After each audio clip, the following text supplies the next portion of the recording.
Essa redução de preço anunciada pela Petrobras, tanto na gasolina quanto no óleo diesel, eu diria que está dentro da política de preços da empresa.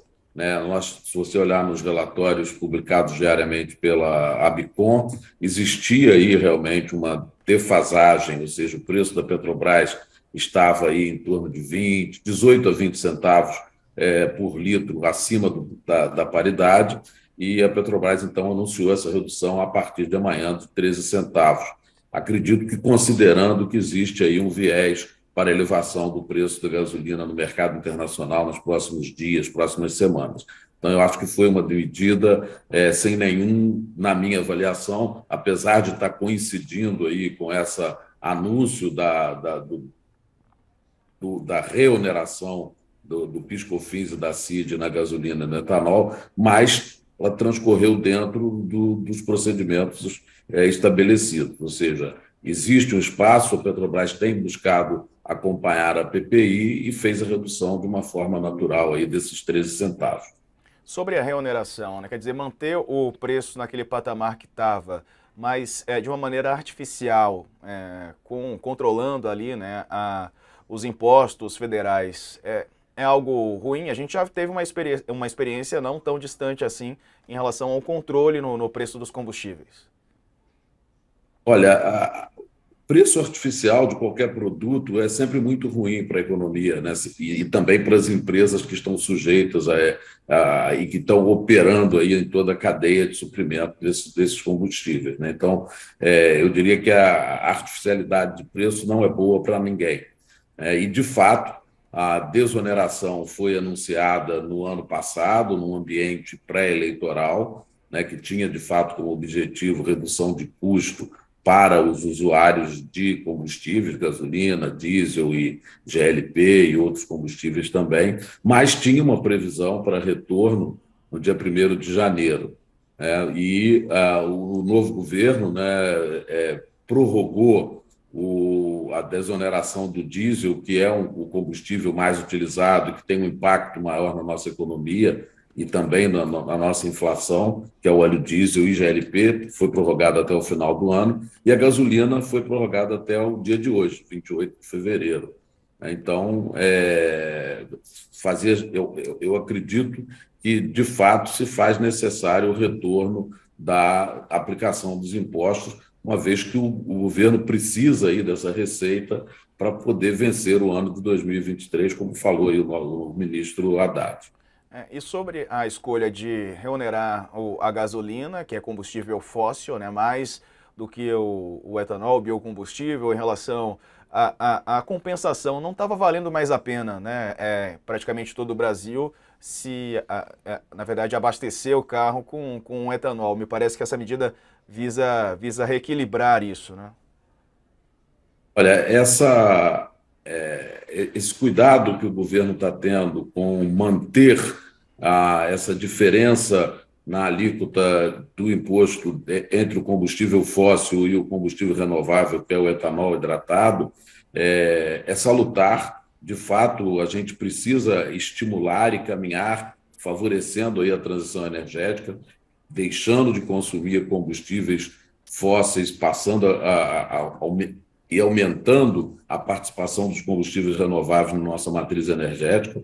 Então, eu acho que essa medida que o governo anunciou aí, acabou de anunciar, né, de aplicar 47 centavos por litro na gasolina e somente 2 centavos por etanol, eu acho que é uma medida acertada. Com isso, vai dar mais fôlego para que o etanol se torne mais competitivo e consiga ocupar o espaço que ele perdeu ao longo do segundo semestre, pelo menos do ano de 2022, quando, com a desoneração, ele perdeu bastante competitividade e acabou perdendo market share também.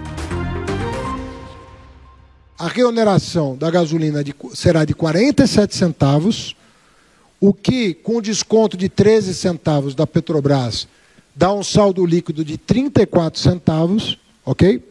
E a reoneração do etanol será de 2 centavos, mantendo a diferença de 45 centavos. Então, 47 na gasolina menos os 13, 2 centavos no etanol, né, que aí não é política de preço da Petrobras, e o diesel, que caiu 8 centavos, e como não há reoneração, aí nós estamos falando de uma queda de preço do diesel nessa proporção, porque não há, o diesel está desonerado até o final do ano. Dito isso, cabe-me informar o seguinte: nós estamos com o compromisso de recuperar as receitas que foram perdidas ao longo do processo eleitoral, repito, por razões demagógicas. Única e exclusivamente, esperou-se até a 1/10 hora e às vésperas da eleição se tomou uma medida para tentar reverter o quadro eleitoral que era desfavorável. Diego, eu acho que assim, estão se acumulando questões em torno do ministro Juscelino, né? Já o Estadão vem fazendo um trabalho bem importante, revelando. Você falou sobre a questão do dinheiro do orçamento secreto no asfalto que levava às fazendas, agora vem essa questão dos cavalos.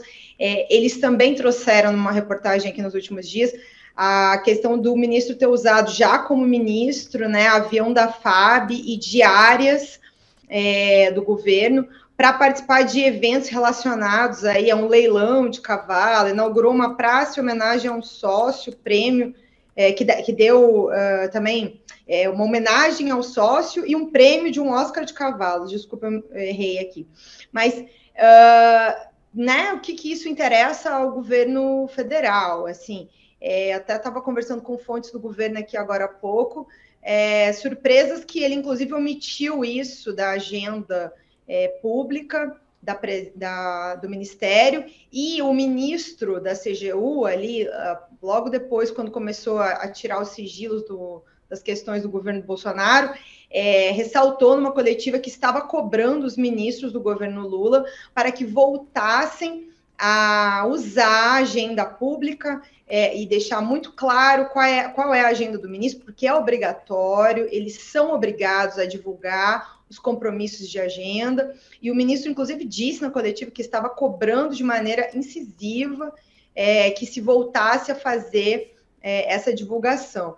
Então, o governo Lula foge um pouco, né, de também se explicar e cobrar publicamente o ministro Juscelino, né? Então, uma crítica que a gente escuta bastante na oposição quando conversa sobre essas questões é que também não se apresentou ainda nada no que diz respeito ao combate à corrupção, né? Tem várias agendas que já estão andando, mas a agenda do combate à corrupção, ela ainda não foi tornada pública pelo governo Lula. O que é que o governo Lula vai fazer em termos de novas iniciativas ou, né, compliance para evitar novos escândalos?